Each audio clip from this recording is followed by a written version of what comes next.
Hey everybody, John Malanca, United Patient Group. Happy New Year to you all. Just finished a podcast with Dr. David Gordon. He and I have worked together in the past, and I wanted to get him back on our show.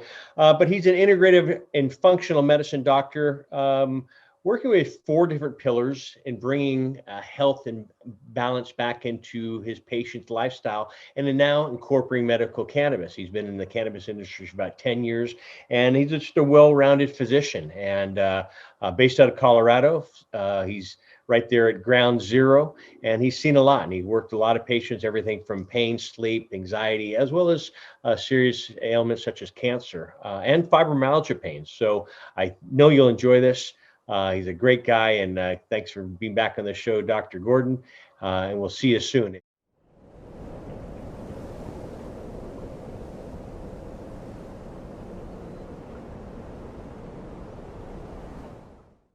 Welcome back, everybody. This is John Malanca with the United Patient Group. Be informed and be well. And today's special guest is someone I've worked with before in the past, Dr. Dave Gordon. How are you doing, Dr. Dave? I'm doing well. Thanks for having me. Thanks for being on the show. Let me read your impressive bio, but Dr. Dave Gordon has more than 20 years experience working with patients. His passion is providing non-pharmaceutical options for chronic disease prevention as well as treatment using four pillars: food, movement, relaxation, and community as cornerstones of an integrative approach, which I'm a big fan of, and I live that life as well. He received his medical doctorate and completed residency training at the University of Colorado and remains on the clinical faculty. Dr. Dave is a board certified in internal and in integrative medicine and a certified functional medicine practitioner with the Institute of Functional Medicine. For over 10 years, Dr. Dave has reviewed research on cannabis and our endocannabinoid system and witnessed the safety and effectiveness of cannabis while working with patients. He's excited to be on the forefront of cannabis medicine, bringing that knowledge to patients, practitioners, as well as the general public. Well, cool. And you're out of Colorado, right? I am out of Colorado, originally California, born and raised in Los Angeles, Okay. But came out to Colorado for medical school, and it's too nice to leave here. So You been stayed. here ever since the 90s. Yeah.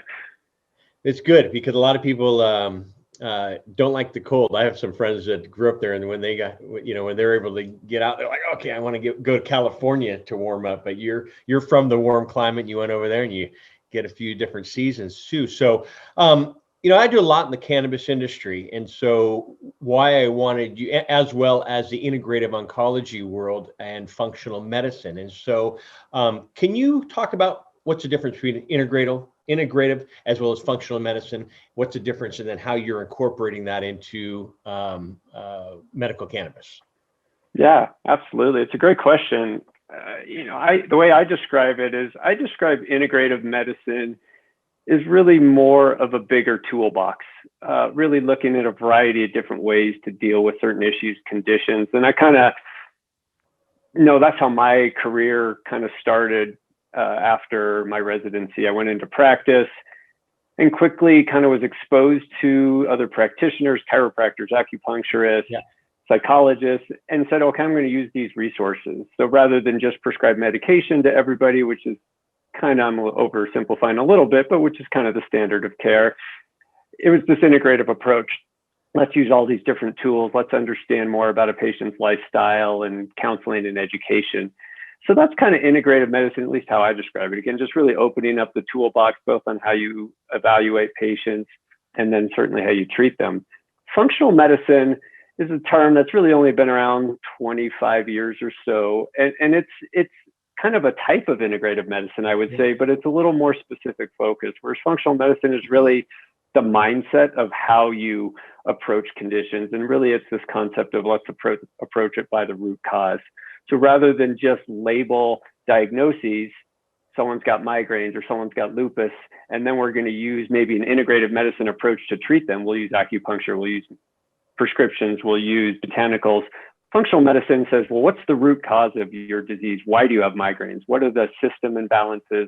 And you just keep going upstream further and further till you identify these root causes, and then you treat the root causes. You don't really treat the symptoms per se, you treat the causes of them.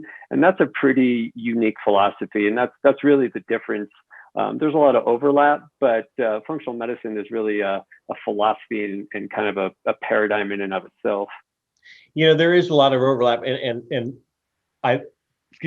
my doctor for the past 10, 11 years has been naturopaths, and they look at the same thing, how different way of approaching compared to just, here's a pill, Dr. Dave, take it, and call me later. And I'm liking the way that cannabis is not a one size fits all. The same thing with integrative as well as functional. The problem with integrative, I just finished hosting and moderating a integrative oncology conference, which Corinne and I've been involved with for the past 6, 7, 8 years. And, and we offer CMEs to these international integrative oncologists.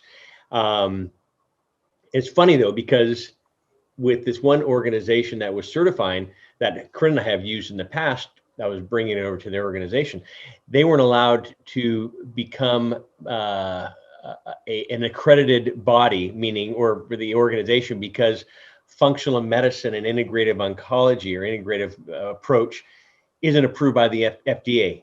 Do you run into that? Different, they do it, well, at least for the integrative oncologists, they do everything besides chemoradiation. And they're saying, well, stem cells aren't approved. Ozone's not approved. So we can't certify that as a continuing medical education, at least for this other. We did end up working, but do you run into that? That other I guess the AMA doesn't really frown upon is not that right word, but look at them like, hey, you're not following the guidelines. Is that something that you run into? Yeah, in a variety of different ways. And no, sometimes, at least when it comes to CME, continuing ed, definitely have been able to do some formal continuing ed, at least in the cannabis space, I would say. Yeah. But even within the Institute of Functional Medicine, there have been some courses that are CME eligible and things like that. So I think it brings up an interesting point. The challenge of kind of, what's approved, what's standard of care, what's evidence-based medicine, that's kind of where the challenges have always come up, not always on the CME side of things, but more when just discussing, you get often just a wall put up immediately. If someone hears the term integrative medicine or functional medicine cannabis, you'll hear things like, oh, there's no evidence for that, or I only do evidence-based medicine. Totally. And that is a pretty, I guess, frustrating take on my part, because it's this, we've created what we call standard of care and then say we don't do anything that's not evidence-based medicine. But in reality, the bulk of our standard of care is not supported by the evidence in so many different conditions. Certainly some areas there are. And that's what's frustrating to me, is kind of the people who kind of make the rules of what standard of care get to say, well, what you do is not evidence-based medicine. What I do is, even though there's no evidence to support it. And that's a pretty frustrating topic. I mean, just to give you an example, I think it was last year, now 2 years ago, 2019, JAMA, the Journal of American Medical Association. So, one of our major journals, posted the guidelines for the American College of Cardiology and, all our heart disease guidelines. And only 8% were supported by what you call like level 1 evidence, large scale, double blind, randomized trials. So this is cardiology, the area we have the most research of any specialty, and yet only 8% are really supported by what's considered the great evidence. So when people say, oh, in cannabis or functional medicine, you're not evidence-based, I'm like, well, you're not evidence-based either. You just get to make the rules. So you get to say whatever you want. And that's kind of the area that I run into. It's pretty frustrating when trying to introduce concepts to people and they immediately just put up this wall and don't kind of acknowledge that what they're already doing isn't any more evidence-based than what I do. It's tough, being a health advocate and a patient advocate and also a caregiver with my wife. That was the thing that really frustrated us, that we would go to main institutions, Stanford being one of them. And when we shared we were using cannabis and other non-evidence-based, methods, they totally, they put me in a whole different category. It's like, well, there's no proof about that. Why would you do that? I'm researching. When you're thrown into something of health and wellness or sickness, you'll do anything for yourself, and most certainly for your wife or your loved one as well. If something works, when you get that diagnosis, you'll try anything. And I always talk about that. If someone said eat a blue pen, and it has killed cancer cells, you better believe I'm going to start eating that blue pen. And it's disappointing that, like you said, oh, it's not evidence-based, and they kind of turn the cheek and not really take this side of the medical practice seriously. I've worked with a lot of oncologists, both integrative as well as conventional, as well as a bunch of functional medicine. I just feel that having the toolbox bringing to the table when you're battling diseases as serious as cancer and others, why not have an arsenal, and even work together, like cannabis works together. And I don't want to have anybody ever, if they've been diagnosed with cancer, not go the conventional route. I would never talk anybody out of doing that, but you can use them simultaneously. And do you hear this as well? I'm going to try this, and if this doesn't work, then I'll try this.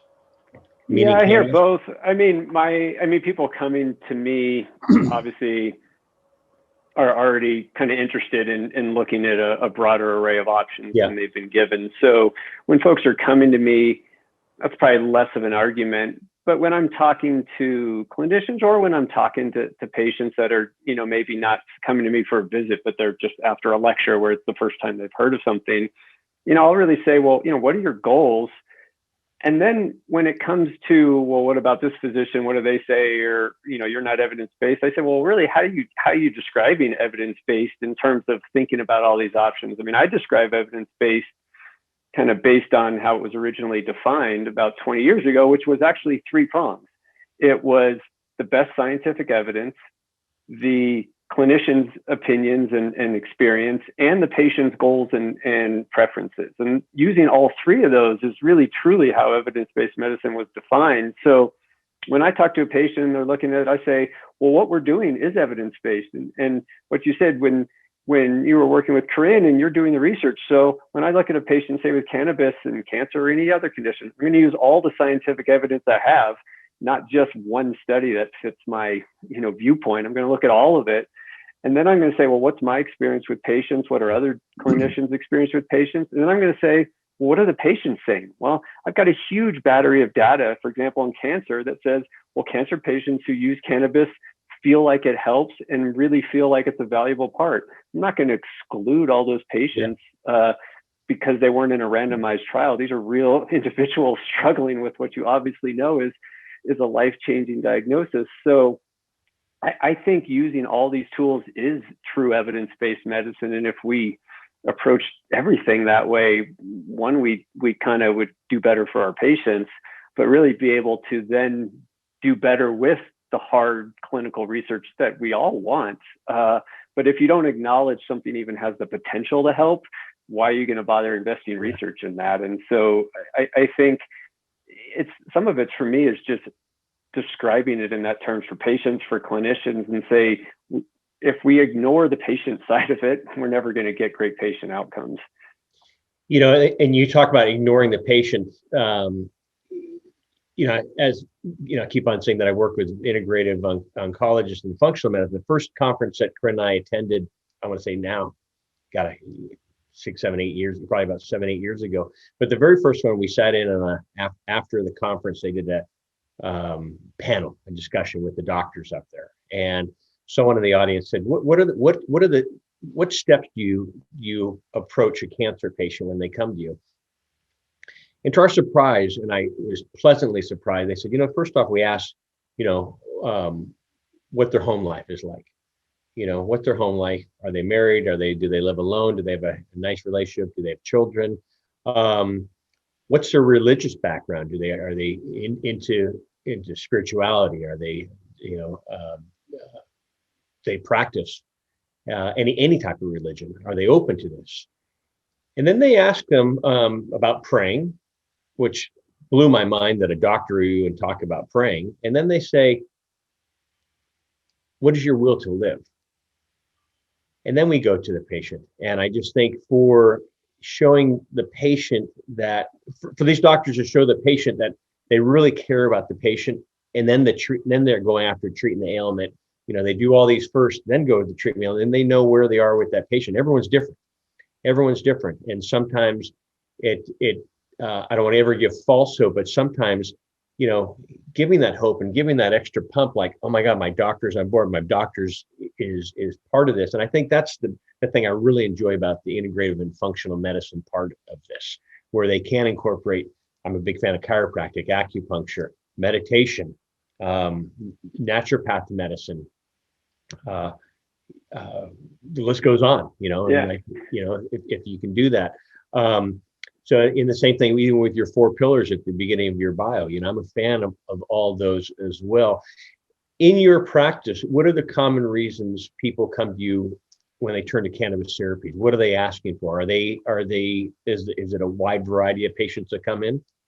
It's definitely a wide variety, but there are no doubt some things that kind of rise to the top. I think still pain management is still far and away probably the most common thing. One, it's probably the thing that's most talked about in the lay press and things like that.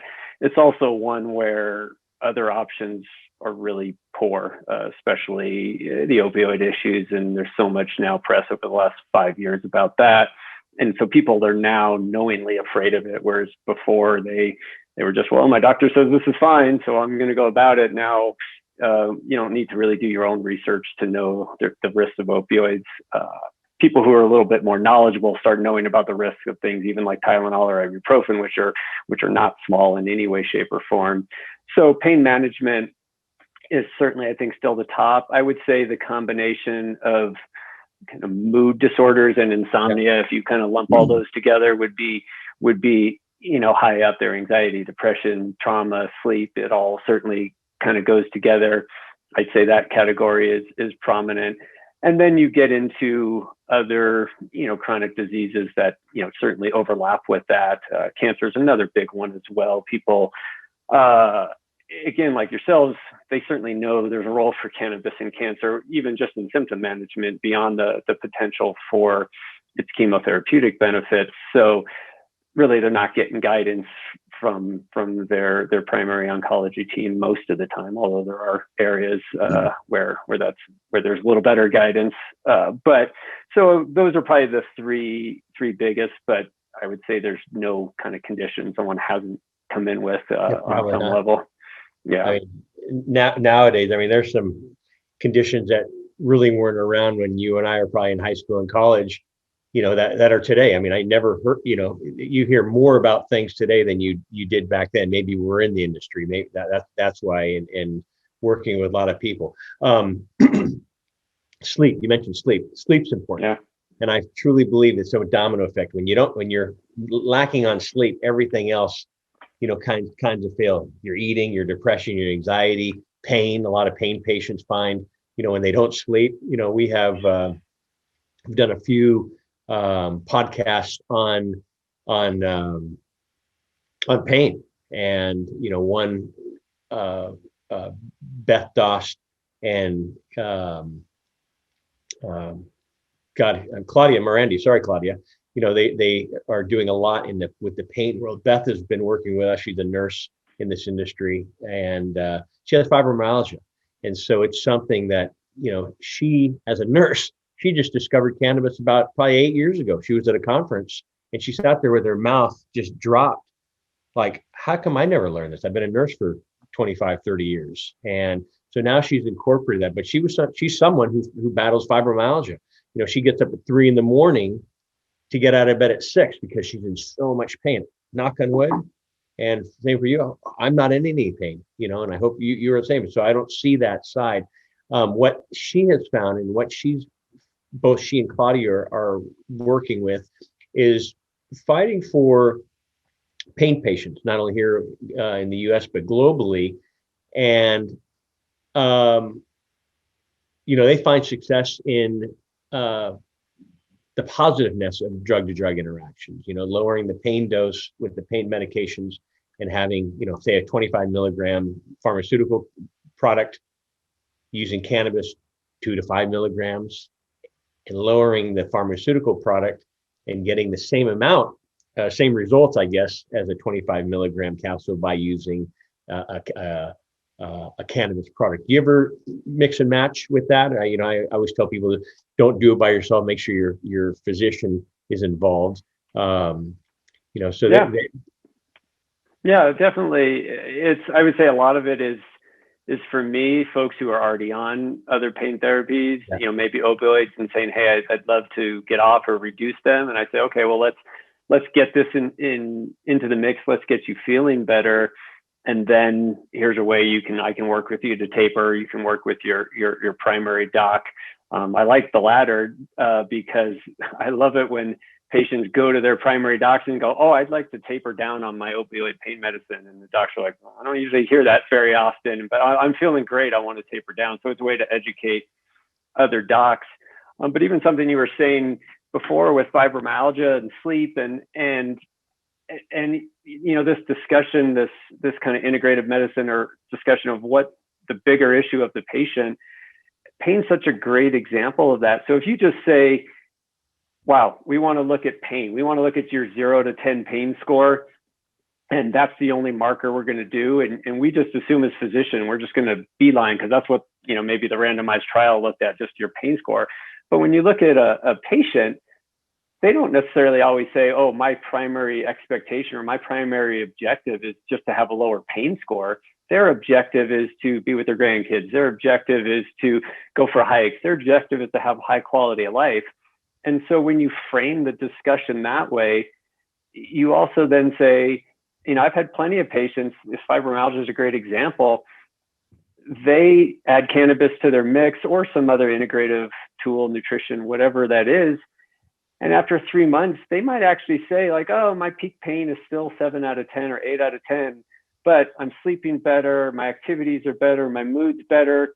And so technically, maybe we didn't actually reduce a pain score, but we clearly improved the health of that patient. And over time, pain can get better. So I think some of that is looking at the big picture. And that's unfortunately what randomized double-blind studies don't do. They specifically don't look at the big picture. They specifically just take one variable and try to make a direct line to one specific outcome. And that's valuable, especially in kind of acute illnesses. But for chronic disease where people have overlapping symptoms, don't have direct, single causes of those symptoms, it actually is really a bad type of studies designed to truly evaluate a patient. So I think fibro is like a perfect example of how you need to look at a patient and really look at evidence-based medicine in that true kind of big picture, through the forest rather than the trees model. It's really in our patient's best interest to do it that way. Because of Beth, I've learned so much about fibromyalgia and what she goes through. On the outside, she looks like she's ready to run a marathon. On the inside, she's, her husband and family and kids and grandkids are like, come on, pick it up. You look great. She just said, she calls it the silent, I don't want to say silent killer, but silent, and the invisible pain. On the outside, she looks fantastic. On the inside, just bam, bam, bam, and all the nerve endings are going. She runs in, and I don't know if you run into this with your patient or in Colorado. She's over in the New England area, and they're pretty strict. Like her doctor, now doctors are being red flagged. Do you ever get any of these warnings from doc? Are you part of that? Yeah. Well, I'm not. I mean, I know of it now. Yeah. But it's kind of almost funny, funny, maybe not the right word, but I never used opioids really, period. Like I couldn't even tell you in my 20 years of practice how many new opioid prescriptions I initiated, period, even long before cannabis was part of my toolbox. Again, just being an integrative doc and working with chiropractors and acupuncturists and nutrition, I never needed them. So even in 2014, 15, when all the opioid crisis news was coming out, I actually was like, well, what's this opioid crisis? I'm not familiar with it. I don't have any patients who are taking chronic opioids, and realized the scope of the problem was so big. Now, when the crisis kind of became elucidated, now regulators are penalizing doctors who prescribed opioids and all these different things. So what you now is patients who were started on opioids, basically given an addiction by the medical system, and now put into withdrawal by the medical system because now doctors are afraid to prescribe them. Sadly, a lot of those folks turn to, street opioids and heroin, and it's causing, literally life-threatening consequences. So I'm now very much aware of some of the regulatory and the kind of the big picture of the opioid crisis, but for years I was oblivious because there was never a need for opioids in my practice, despite seeing a pretty sick patient population, especially one with chronic pain. But it's just when you don't think pharmaceutical first, when you think root cause first, and when you think what's the safest, least invasive way to treat someone, which are the hallmarks of both integrative and functional medicine, it works. So you just don't need, you need the pharmaceuticals usually for the acute life-threatening stuff. So there's people who get pneumonia, they need antibiotics. There's obviously other conditions where the pharmaceuticals come in play. But if you're thinking pharmaceuticals last, most of the time you're going to get to your resolution before even needing them. So it's true for kind of antibiotics as well. I never had a antibiotic overuse because I only used them in times when they were appropriate. And when you do that, they're not a problem for the most part. You know, you talk about antibiotics. My mom's brother, my uncle, had a lung infection, nothing to do with COVID. And she said, I said, how is he? He's like, oh, great. They're going to put him on, ready for this one, 45-day antibiotic. And I said, Mom, you better get him some probiotics. You know, she's going to rip 40. I mean, that's a long time. 45 days to be on an antibiotic. Is that common? It's really the place it's most common is in bone infections. That's kind of the standard for a bone infection is 6 weeks of IV antibiotics.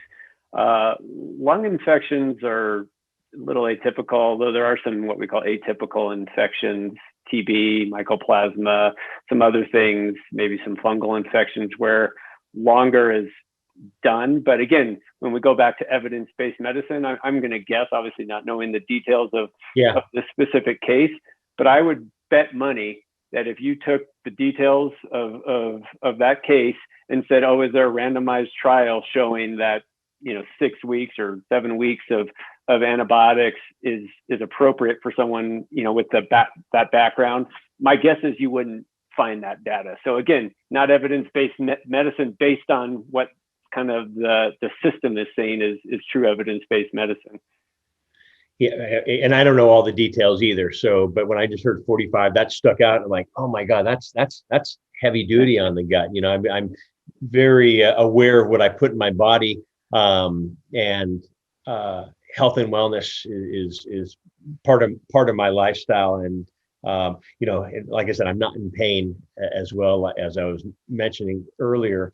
But let me back up of what's happening to the East Coast, not only the East Coast patients, but that are on the pharmaceuticals is, if they have a month-long supply of their pain medication and they run out on day 28 because maybe day 18, there was so much pain they had to take two, and then when they go in there on day 29 to refill it, now they're on a list, the red flag list. And it just, I'm not in any pain, thank goodness. And so, but a lot of the patients that we work with on a regular basis are in pain. Talk about cannabis and pain. That was one thing that, it didn't help Corinne. And she's like, how's this not working with me? In pancreatic is just a different breed. And she didn't want to have the pain medication. She didn't want to have morphine, and whichever, when you're at that stage, take this, and it but she wanted to go the natural route because that's what we've always done is the integrative and functional and of way of life. And do you run into that where sometimes it doesn't work with patients for pain? I think for pain and for all conditions, there's certainly no best treatment or kind of the only treatment that works.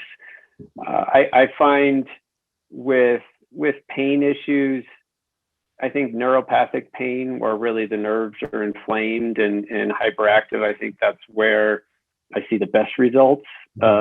Also with kind of central acting pain conditions, that's how we would describe fibromyalgia, where it is the nervous system's involved, but it's not one specific nerve, like it might be with sciatica or diabetic neuropathy, things like that. So that central acting kind of pain condition or the neuropathic pain condition, I see things where it works the best kind of arthritis where you've got bone just rubbing on bone. I think I've seen and had success with a lot of folks, but there are certain times there where it's not. And some of it is what their kind of body needs. For example, even though cannabis is a great anti-inflammatory, there's other anti-inflammatory regimens that might work more effectively. If someone's endocannabinoid system is really functioning optimally and overall doing really well, adding more cannabis may not really support them as much because you're really optimizing your receptors. So there's patients where it doesn't work, and that's again the beauty of having different options for folks and using combinations, but also time with patients, because when people say cannabis doesn't work sometimes for pain, it may not be in Corinne's situation because you guys are knowledgeable, able to try different products and regimens. But a lot of people hear, oh, cannabis is good for pain, so I took this one thing, it didn't work, and they just say, oh, cannabis didn't work. Well, okay, this one product at this one dose and this one ratio didn't work. But cannabis is a big term. And so I tell people all the time, people come in and say like, oh, cannabis hasn't worked for me. I'm like, well, this product hasn't worked for you. We've got a lot of different options. And I think there's a big education gap, both for patients and practitioners. We're so focused in our medical system on kind of single drug, single treatment. So it's easy to say ibuprofen, you only have a handful of dosages. It's, one chemical. So you can kind of say ibuprofen works or doesn't. Cannabis is hundreds of compounds. And depending on the product you use, different compounds, different ratios. So that's where we get more research to maybe fine tune the starting point. But I tell patients all the time, if you want cannabis to especially be your kind of primary Band-Aid, you got to be willing to work at it for 3, 4, 6, 12 months to try different products, titrate. If you just want to come in and say, oh, doc, tell me what to take for pain, and I'll take it, and I might get lucky and say, here's what works. But I usually tell people, no, I'll give you guidance, but you really got to be able to do the work yourself and find the regimen that works. And I would say the patients who do that are willing to spend the time, journal, take notes, spend 3, 4, 5, 6 months, work with me, work with other educators, groups like yourself and others. They're going to do well. The ones who just want cannabis to replace a pharmaceutical and want the quick fix, they might do well. We might get lucky, but I would say more often than not, that's not the case. You said sciatica. That was the most pain I think I've ever been in my life. And I know my body, and I'm a big into chiropractic and acupuncture massage, and I could not personally adjust myself. And I did acupuncture, massage, chiropractic, stretching, did everything. I mean, I would have given $1 trillion to get rid of it. I mean, I went down to Costco and bought icy hot packs, my back, sat on golf balls, tennis balls, baseballs just to do that. And one day, I went down, I said, you know what? I'm a big fan of the inversion tables. And I went and bought one. And I would hang on it. And one day it just totally released. Yeah. And I have sold more inversion tables that people's like, inversion table, go try it. Nowadays you can get some great ones for $150, $200. Back in the day it was like the TVs, $1,000, $1,200 for a TV, and that like this size, and now you can go to Costco and get 75-inch for under $600. Exactly. You bring up a great point, both kind of the beauty and to some extent the curse of integrative medicine. When you approach the world of, hey, I know there's a lot of things that can help, not just this narrow dogma of what we're taught in medical school. It opens up the possibilities, so many different tools, so many different treatments. So that's a beautiful thing. And especially, you're struggling and, hey, I've tried this, and now, boom, I finally tried something that works.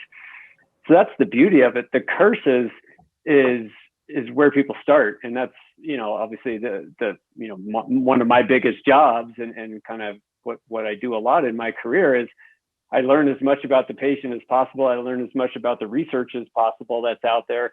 I learn about all these tools and then say, all right, here's where I think we should start, because I could pick from dozens of different therapies, and not everybody has the time and the money to try 30 different things. So it's beautiful that there are so many options for patients, but when you really do personalized care and integrative medicine, it's a challenge to have so many options. As I say, it's a lot easier. When I first started my practice, and I practice what we commonly call up-to-date medicine. Up-to-date is like a medical online textbook where it just tells you, here's how you treat every condition. Yeah. So you just follow every algorithm. Instruction manual.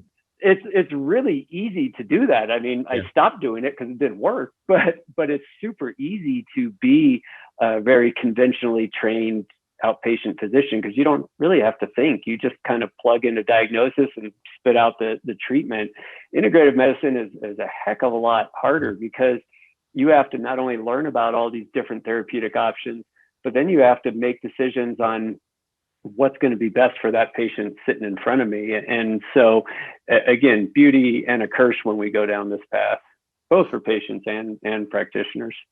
And I like that the integrative and functional approach is it's like a fully you have a lot in your arsenal, and that's I like it. And you earlier you spoke about sometimes it's not just the quick fix, which a lot of us want nowadays, but stick with it. And it's stick with it with anything, even working out, or getting on losing weight, getting on a diet. You can't just automatically think, I'm going to try. I did this diet for 4 days and I haven't seen anything. Stick with it. Same thing with cannabis, finding that sweet spot, finding that product. And not all products, and hopefully one day it'll get to that point where you'll say, you have cancer, take this. You have diabetes, take that. You have sleep issues, take this. Because not all, the perfect thing was when CBD popped out in those, well-known companies that everyone, jumped on because the media said. I mean, I can't tell you how many families I speak with on a regular basis just because it worked on one child. I have other families that every time their child took that product, they would throw up. And then I should try another product. It doesn't, just because it worked for this person doesn't mean it worked for you. And they move products and it works. The child's not having seizures anymore. So don't, what do you say about that? Because I don't want people to get frustrated. It's not working. And it's sometimes you have to, like anything in life, you have to change it up. Yeah, I think I definitely see that.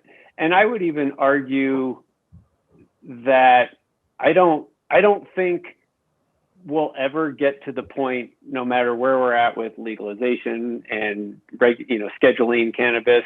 I don't think we'll ever get to the point where if you have diabetes, this is what you take, or if you have this condition, this is what you take, because that simply, at least for chronic diseases, never works. I mean, that is our single biggest failure in conventional medicine. It's not actually that using pharmaceuticals is bad. It's the one size fits all approach that we just slap a label on you and say, this is how we treat that label. I mean, that in a nutshell is the complete failure of chronic disease treatment in not just the United States, but really Western countries as a whole. And so if we just put cannabis, even if we say we're going to put $50 billion into cannabis research, it's completely legal. Yeah, we're going to get better information, and that would be great. But we're still, if we just put cannabis in this model of one size fits all therapy based on a diagnosis, we're going to fail. Yeah. It doesn't mean we don't do the research, because what I like to say is all the research in diabetes or in this type of cancer, it tells us where to start. So if we can narrow our starting point down, I think that's what the research is valuable for. But for every single patient and every single issue, we still have to have this range of where we work, because again, diagnoses for chronic disease, again, this is a fundamental difference in functional medicine and conventional medicine. The diagnosis really isn't that important. Diagnoses are important for life-threatening, or not even life-threatening, but for acute illness. It's very important to know if you have chest pain, whether it's a heart attack, an aneurysm, or a blood clot or pneumonia, whatever it is. That's very important because the treatment is very specific and different for each condition. But if you have cardiovascular disease, for example, the chronic disease that might lead to chest pain or a heart attack, everybody's cause for cardiovascular disease is different. So if you treat everybody the same, just saying, oh, it's all cholesterol, it's all blood pressure, and you just use a handful of treatments there, you're going to miss the boat. So kind of what I tell patients is try to kind of have that, let's step back and let me explain this philosophy to you. If you just worry about the label and what's the right treatment for that label, you're going to fail, because the labels are arbitrary. For the most part, they are created for billing and insurance purposes. And half the time the labels are just Latin for what the disease symptoms are. So someone comes in like, oh, I'm having burning in my feet, I'm having all this pain, and they come out of the doctor's office, they're so proud of themselves. I got diagnosed with peripheral neuropathy, and they're so proud they have a diagnosis now. I'm like, oh, really? Well, that's just Latin for your nerves are bad. Like, well, you knew that when you walked in. So I've used that as an opportunity to really kind of educate on what I just said, that the diagnosis should only be the starting point. If it's that one size fits all for your label, you're going to fail. So you always have to be willing to try different things and see what's best. And no amount of research will get us past that. So I'm always the first to say that cannabis is not the golden pill, the golden ticket. And so do you have that same approach that cannabis is not always enough to treat the problem? I don't say it's never, well, yeah, I guess I would say it's never enough to treat the problem. It might be enough to get rid of the symptom though. Okay. So if someone comes in with insomnia, cannabis might be enough to get them a great night's sleep without adding anything else to their regimen. Will it likely be a permanent solution for years or even more than months? Probably not, because if you don't treat the root cause, the symptom is going to persist, or a new symptom will come up. So there are very few people whose sole issue is cannabis deficiency. Yeah.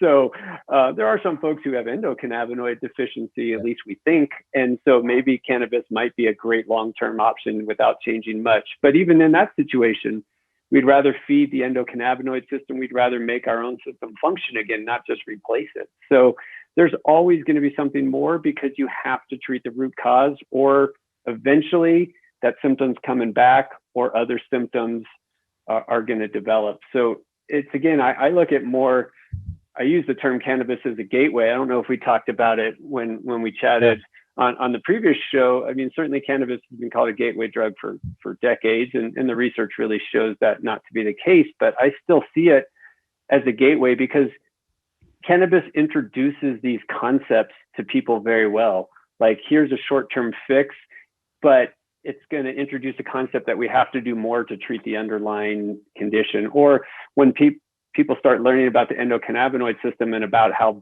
balance works and how homeostasis works and how all these other bodily systems work, that really opens your eyes up to how to treat patients effectively. And so I'm able to go from, here's why cannabis isn't a treatment for all these different diseases, or the treatment for all these different diseases, but here's an explanation of how cannabis can be part of the picture for so many different diseases, because it's creating balance and homeostasis. So I kind of turn it around and say, yeah, cannabis is not your sole fix, but cannabis is a great gateway to understanding how you can get to that fix while getting some short-term symptom improvement. That must be the greatest feeling as a practitioner, to hear a patient call you back and say, Dr. Dave, I haven't slept for years, and I get those calls. You referred me to Dr. Dave, and he put me on, a regimen of cannabis for sleep, and I'm sleeping. Or my pain, I don't feel pain. Even my mom was like that. She was someone that I would never ever expect her to use cannabis, and she started seeing all her girlfriends from church or wherever using it for sleep, for whatever. And so I remember, I call her every morning, good morning, and every night, good night, and a couple of times throughout the day, just check in. And I remember one time, Crit and I were sitting there, and I was talking to my mom, and she said, "Can I ask you something?" I said, "Yeah." And I'm on speaker, and she said, "Does cannabis work for sleep and pain?" She was a tennis player, and I said, "Yeah, why?" She goes, "Because I've been taking these little pieces of popcorn every night," and I was silent. And I remember Corinne's pushing me like, "Be supportive, be supportive." I'm like, I mean, having your mom say, I'm like, "Yeah." And is it working? She's like, "I'm able to move, I this and that." And it was funny. She didn't tell my brother for like 3 months. And my brother said, "Did you know mom?" And I said, "Yeah." He goes, "Why would he tell that?" So I love that story. And now, I mean, she's our walking billboard of, all her friends. Like, I have friends from high school that call me up and say, "Hey, I want to thank you. My mom's using cannabis because you and your mom." I'm like, "Don't blame me." He's like, "No, we've been trying to have this conversation with her for years." And I said, sometimes it takes an outsider to talk to share this with their loved one, before the family members do that. Have give them the approval to do that.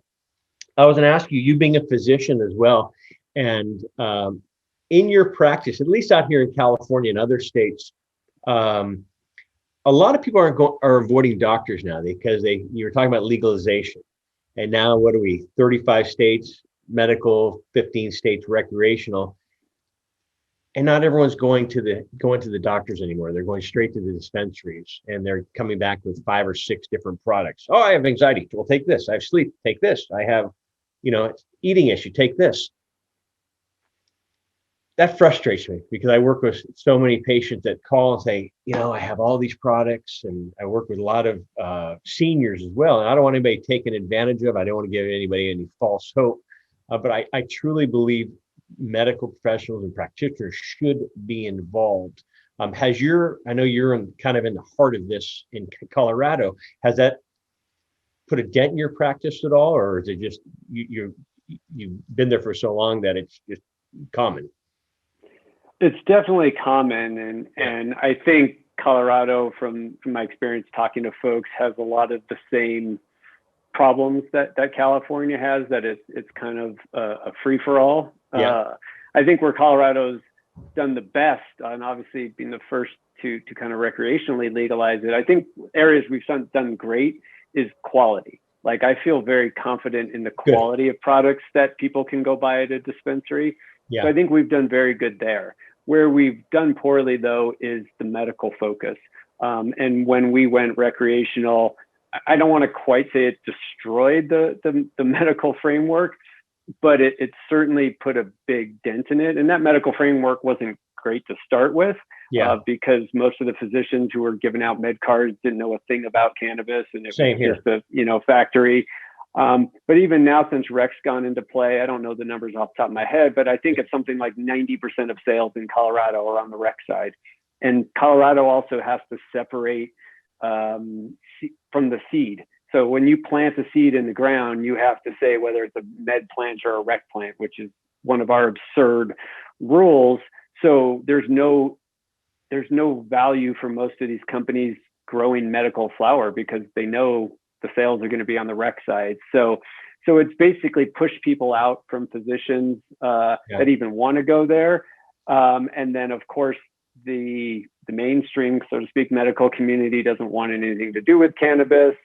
And then even when you go on the med side, half the doctors they talk to don't know anything about cannabis. So there's been no medical focus. I mean, I often see patients when I'm just doing some med cards, and I say, "Oh, here's some information, or do you have any questions?" They're like, "Oh, I didn't know I was allowed to ask questions. I've gotten this is my 6th year getting a med card, and I've known way more than the doctor every time I've come, and that's a problem." It happens out here. I mean, I get calls the same thing. So I have my recommendation. What do I do now? And that's frustrating because we get these calls every day. And I just think if a doctor or a medical professional is going to write a recommendation for a patient, a lot of times with the seniors, give some guidance, because the one that we always hear is, "Yep, if you have any questions, or we'll see you next year for a renewal." And I just think they're not getting the information from the dispensaries. No disrespect to dispensaries, but I'm not a medical professional. They're not medical. In most cases, aren't medical professionals. They don't know if they're diabetic. They don't have a heart arrhythmia. They don't know what other medications are on. And again, it's not just a one size fits all or the daily special. Start selling these, like you say, in the recreational. I hope everyone makes $1 billion in this world and industry, but do it the right way. And I've seen the recreational market push out some great doctors that have had to close their practices down. Maybe they had one or two offices, and now they're down to one office. Now with COVID, doing stuff like this, they had to close their final office down. So it's changed, and hopefully stuff like that changes. Do you still see patients face to face, or are you kind of doing stuff like this? Right now, I've just been virtual, although I was even doing a fair amount of virtual before the pandemic started. And these issues, I would say for me personally, they haven't impacted me greatly because the bulk of my time these days is in patient care, whereas 3 years ago, 95% of my professional world was patient care. Now I do much more teaching and education and kind of working with folks. So I'm not reliant on patient care to kind of sustain. It's more of a select, folks by referral or find me and, hear me on talks like this. So for me personally, but some of the other good, high quality cannabis physicians that I know in Colorado that, patient care is really their whole business.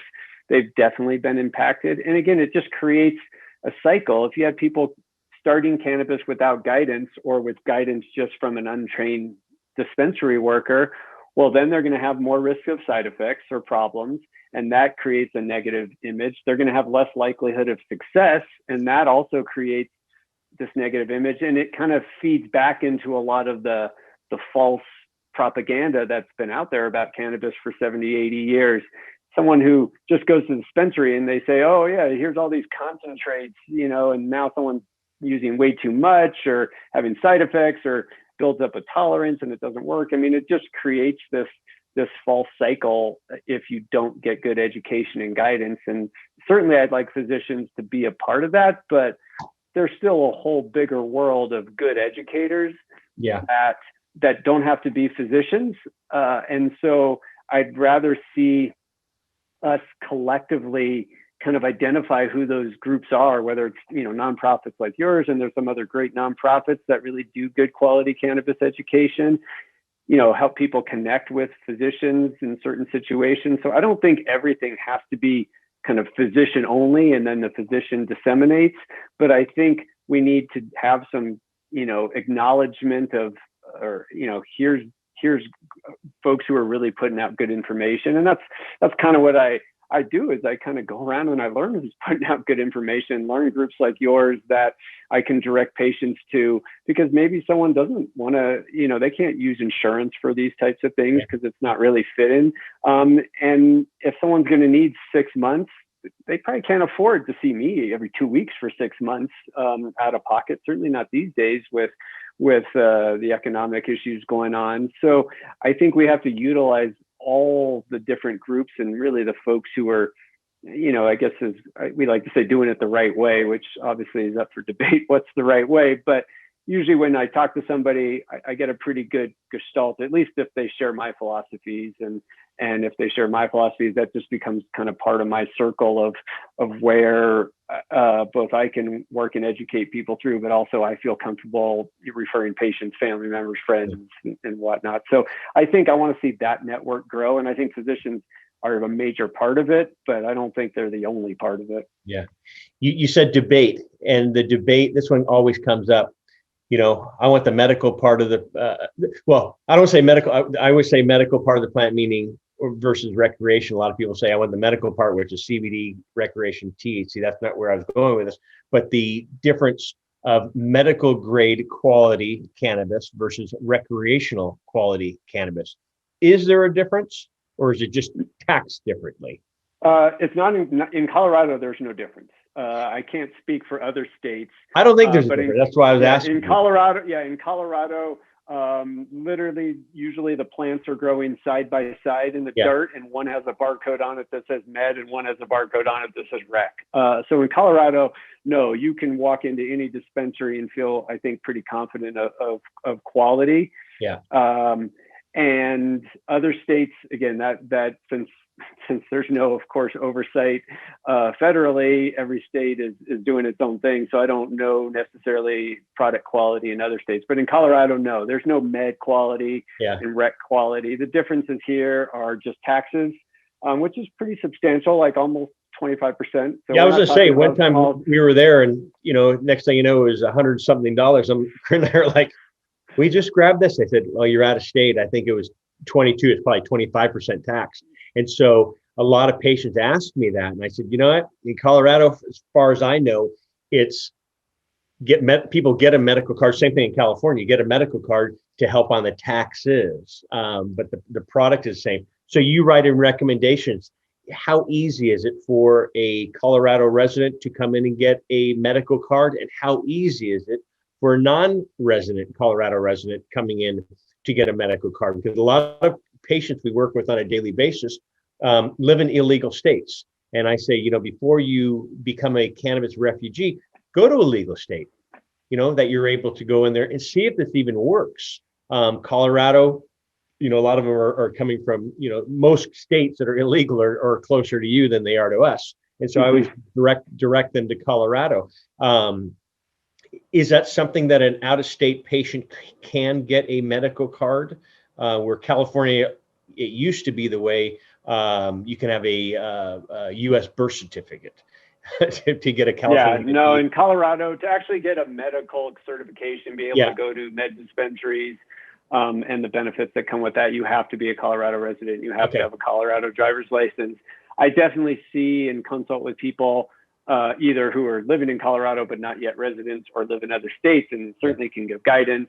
And again, in Colorado, if you can get past the cost issue and the taxes, there's no, like I said, most sales are on the rec side, and there's a lot of good quality companies that don't even sell on the medical side because, again, it's more profitable. So you can still come in for a consultation if you aren't a Colorado resident, and purchase good quality products on the recreational side here. If you are a Colorado resident, I usually say there's no downside to getting your med card, because it just gives you more options. If the products you want are available on the med side, well, then it's going to save you money and make it easier for you. Likewise, a lot of dispensaries, they don't always publicize it, but a lot of dispensaries will give medical patients a discount. So if you're a rec-only dispensary, you don't have a med side, often that you might give a discount of 10, 15, 20% to a medical patient. So it's always, I think, worthwhile to have the card, and then for documentation as well. But in Colorado, again, quality is the same. So if you're a resident, great, get a med card. If you're not a resident, you still can get good education and still get all the products you need. Hopefully, at some point, I think what most of us would like to see is everything be unified. There's no med or rec dispensaries or med or rec products. There's just one dispensary. And if you have a med card, you have these rules. If you don't have a med card, you have different rules. But it's all the same. It's all the same door. It's all the same product. And it's easier for companies to streamline their growth. So we've been trying for that for a while, but there's a lot of things we've been trying to do in this industry that makes sense for the patient, but don't always make sense for whoever's making the rules. Yeah, and it's disappointing, like you said, rec door, you walk in the main door, but you have a recreation door, the medical door. Other states, Massachusetts, they will keep an allotment of product for their med patients if they run out with their recreational patients. And a lot of patients don't want to get, are you in the system when you get a medical card, like the DMV system? And so I think a lot of... Not DMV. Not DMV, for police? In Colorado, I mean, not being an attorney, I might mess up a rule. In general, the only thing that's come up is concealed carry. So Colorado has concealed carry law. And I definitely have heard people who want to have a concealed carry, generally we recommend they don't get a medical card, because whoever deals with concealed carry permits, I think, can crack into the database there, which is a problem in its own right, but that's the way it is. Other things, there are people who just don't want to be part of the system, and that's their general philosophy, but I don't think that's really it's not a huge concern of mine. So, I mean, I've had doctors and lawyers, other professionals who have med cards who have never had problems or concerns. So really the only one that's come up is concealed carry. I also or even owning a firearm. You know, a lot of Montanans, you know, were hunting, and Coloradans were hunting as a way of life. You know, they can't have both. They, you know, federally illegal. They're having a firearm, not concealed carry, but just having a firearm. You know, they're breaking federal law. And I think now the application says, do you use cannabis? Are you a cannabis patient? Yes or no? This is a legal document. And so I think that's why a lot of people don't want to be in the system. And what's going on in our world right now, I think a lot of people just want to stand back and not be in anyone's system. And it's funny, as throughout our podcast here, not even saying SIRI, Siri, my iPhone has been popping on. And I haven't even been saying so. I'm worried to know what might be showing up on an iPhone. Yeah. So I mean, it's pretty horrific stuff that obviously happened yesterday, but I would say, for those of us in the cannabis industry, for those of us who have certainly no cannabis history and criminalization history, you know, we've already seen the damage of what certain philosophies can do to people and lives, and the differentiation in social equity and racial inequity. So kind of the events of even yesterday, I think for those of us who are embedded in the cannabis space aren't sadly that surprised. I mean, that's more of a sad state of our country, but we've been criminalizing people trying to do what they need to do for their health and well-being for decades. And we've kind of, again, say, this is the way we say you have to follow. And if you don't go down this path, you're a criminal or you're an outcast and you have no rights. And so we're kind of used to these problems, I guess I would say. And sadly, I wish I would be shocked by some of the bad news that comes out, but I'm not so much, because, you know what, I think it's a way of life, and for those, you know, who know cannabis history. Yeah. You know, and my shock factor is kind of numb these days.